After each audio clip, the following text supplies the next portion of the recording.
চেহারা অসুন্দর বলে কখনো কোথাও অবহেলিত হয়েছেন?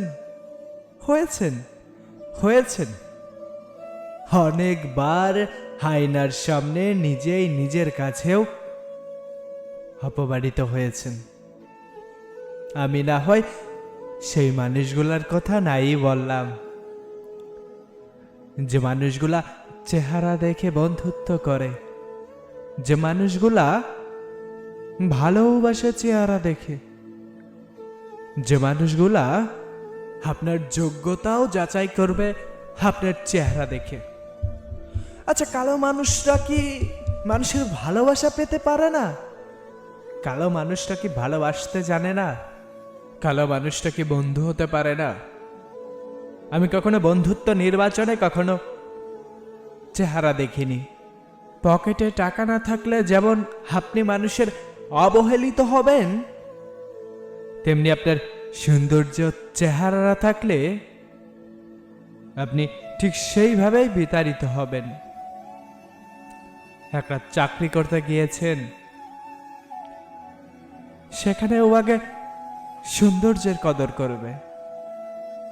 সবাই তো ওই সৃষ্টিকর্তার সৃষ্টি।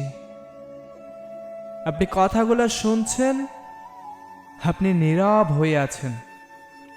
আপনি কথাগুলো শুনছেন, শুধু ভাবছেন।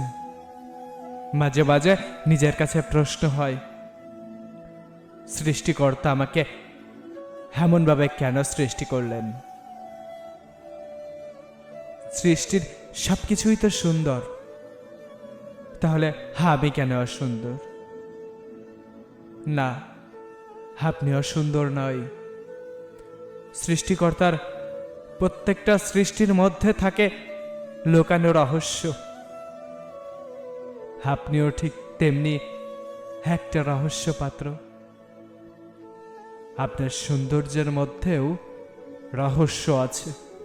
হাপুরে, একটা কথা বলি, তুমি হয়তো তোমার চেহারা সুন্দর নয় বলে খুব কষ্ট পাচ্ছ।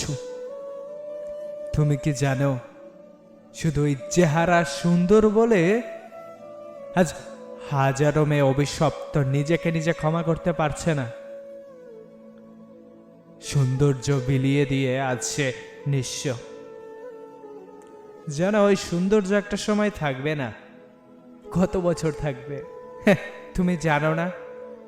কলেজের সৌন্দর্যের নজর কাড়া সেই মেয়েটিও আজকে অন্যের বাড়িতে অবহেলিত।